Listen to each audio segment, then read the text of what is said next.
Assalamualaikum warahmatullahi wabarakatuh. Kembali lagi kawan di Legenda Catur Dunia. Event The American Cup sudah selesai kawan, juga berbarengan dengan turnamen Reykjavik Open. Tapi kita tidak pernah mengulas Reykjavik Open kawan. Dan sambil menunggu event-event berikutnya dari daftar event yang ada di live rating kawan, event berikutnya yang paling dekat ini adalah Grenke Chess Rapid kawan, yang digelar di Jerman minggu depan. Ada Magnus Carlsen, ada Ding Liren, ada MVL, Richard Rapport, Kemmer, dan pemain-pemain yang lain kawan. Nah, sambil menunggu itu kita akan isi hari-hari berikutnya permainan engine kah, permainan requestan kawan-kawan di kolom komentar, ataupun permainan dari pemain-pemain top dunia yang berlaga di Title Tuesday kawan. Nah, untuk kali ini kita akan ulas permainan Magnus Carlsen di Title Tuesday hari Selasa kemarin lusa kawan. Nah, Magnus Carlsen memenangkan sesi akhir kawan. Kalau sesi awalnya dia berada di posisi kelima, di sesi akhirnya memenangkan tiebreak kawan, 9,5 poin. Ada 3 pemain yang punya 9,5 poin, yaitu Magnus Carlsen, Su Xiangyu, dan Arjun Erigaisi kawan. Nah, Magnus Carlsen ini kawan sempat kalah pada game ke-7 saat menghadapi Daniil Naroditsky kawan. Nah, sempat juga pada game kelima berhadapan dengan International Master asal Indonesia, yaitu Joseph Taher kawan. Dan game inilah yang akan kita ulas. Seperti apa gamenya? Di sini Magnus Carlsen pegang putih menghadapi Joseph Taher kawan. Nah, Magnus mengawali dengan pembukaan pion H4 kadas opening kawan. Pion H5 balasan dari Joseph Taher. Tidak disukai oleh engine kawan. Coba lihat, putih melakukan pembukaan pion sayap. Ini mengizinkan lawan untuk bermain di petak pusat kawan. Dengan pion E5, pion D5. Saran terkuat menurut engine kawan. Dan menurut prinsip dasar pembukaan kawan, sebisa mungkin kita kuasai petak pusat secepat mungkin kawan. Bertujuan juga untuk buka diagonal-diagonal juga bagi gajah-gajah berkembang kawan. Sama kalau putih dengan pion E4, pion D4. Kita bahas juga kawan di video shot beberapa hari yang lalu mengenai permainan pion-pion untuk membuka diagonal-diagonal bagi gajah, bagi menteri kawan di tahap pembukaan. Tapi Magnus Carlsen bermain dengan pion sayap, artinya memberikan keleluasaan bagi lawan bermain dengan pion pusat. Tapi Joseph Taher bermain dengan pion H5.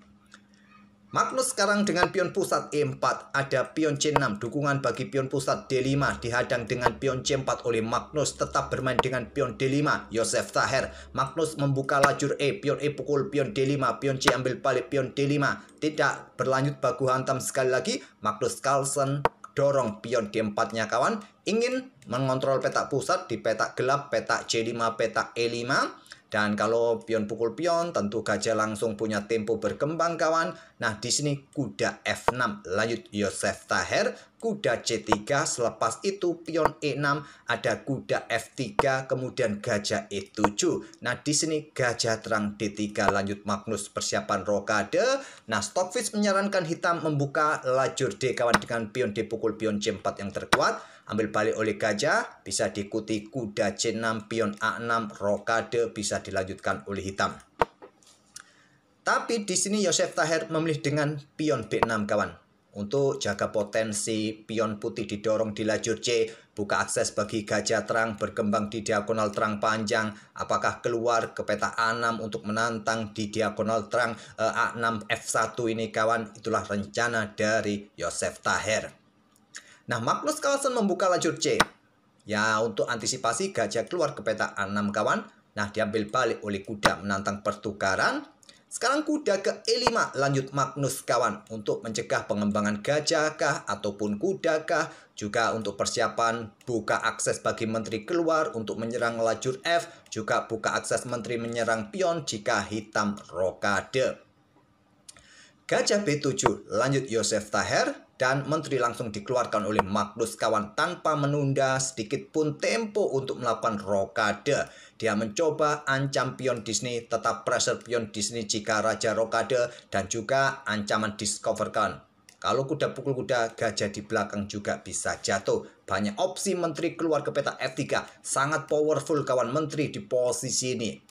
Nah, di sini kawan gajah F6 untuk blokade, serang kuda juga. Kemudian gajah G5. Tidak ada waktu lagi untuk sikat kuda. Menteri ke E7 kawan.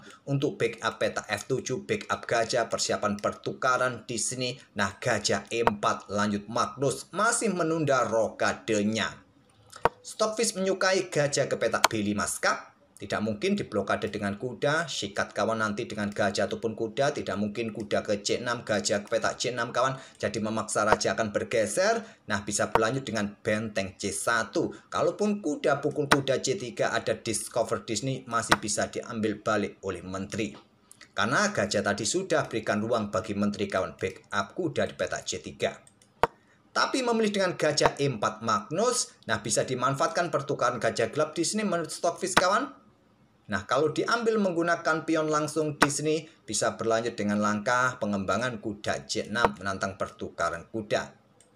Joseph Taher memilih kembangkan kudanya lewat peta A6 dan sekarang baru Magnus amankan raja rokade. Kemudian di sini benteng D8 lanjut Joseph Taher. Sementara langkah ini kalian abaikan saja tanda kuning ini. Yang menurut Stockfish, langkah benteng D8 merupakan salah satu juga rekomendasi terkuat kawan. Tapi sedikit lebih kuat dengan kuda A lompat ke petak C7. Memilih dengan langkah benteng D8 dan dimanfaatkan Magnus pertukaran kuda pukul kuda. Ambil balik oleh gajah, ambil balik oleh gajah, ambil balik oleh benteng. Dan Magnus langsung keluarkan benteng satunya kawan. Benteng AC1. Jelas ancaman menusuk lewat baris belakang kawan. Dan Joseph Taher akhirnya rokade amankan raja. Melepaskan pion yang di sini kawan, tapi terlebih dahulu Magnus dengan kuda C6. Langkah cantik untuk mengusir menteri kawan, tidak lagi bisa berkoneksi dengan gajah. Gajah pukul gajah, rusak struktur pion nanti. Itulah rencana Magnus Carlsen, tidak terburu-buru ambil pion yang di sini. Menteri bergerak, gajah pukul gajah F6, ambil balik oleh pion G, ambil balik oleh menteri kawan. Cukup berbahaya di sini posisi hitam kawan. Nah, kuda siap juga melakukan skak di sini. Diikuti menteri bergerak melakukan skak di sini, bisa skak mat kawan, atau kuda juga bisa bergerak ke petak E5 nanti. Raja langsung lari menghindari tempo skak. Kuda ke E5, awas ancaman juga serius kawan. Ke sini nanti bisa skak juga. Di sini benteng pukul kuda E5 yang terkuat menurut engine, tapi Joseph Taher memilih ambil pion kawan. Nah, kuda ambil pion F7, ancam menteri. Persiapan ancaman skak mat juga nanti kawan. Di sini diikuti menteri bergerak ke petak G6 bisa skak mat. Kalau disikat oleh benteng tentu ambil balik. Raja bergerak kemana terserah kalian. Putih unggul kualitas perwira. Sudah sangat sulit kawan. Benteng siap mengikutinya nanti untuk mencoba menusuk lewat baris belakang, memberikan bantuan bagi menteri putih. Memilih bergerak menteri ke F4, jaga petak gelap kawan. Dan di sini dijawab dengan langkah kuda ke petak G5 skak. Langkah terkuat langsung korban menteri kawan agar tidak ada ancaman skak mat, tapi memilih raja mundur ke petak G8, menteri G6 skak. Satu langkah berikutnya skak mat kawan, dan Joseph Taher menyerah di langkah ke-24. Magnus Carlsen masih terlalu kuat bagi pemain Indonesia kawan. Itulah permainan Magnus Carlsen kawan, dengan pembukaan kadas opening pun bisa meluluh lantakkan pertahanan Joseph Taher hanya dengan 24 langkah saja. Ya, satu langkah berikutnya skak mat kawan. Ya, 25 langkah lah Joseph Taher amburadul pertahanannya. Oke, semoga permainan Magnus Carlsen ini bisa menghibur kalian, bisa jadi ide kalian berhadapan dengan kadas opening kawan. Ya, mungkin Joseph Taher punya rencana dengan pion H5. Tentu seorang international master ini juga sekelas grandmaster kawan.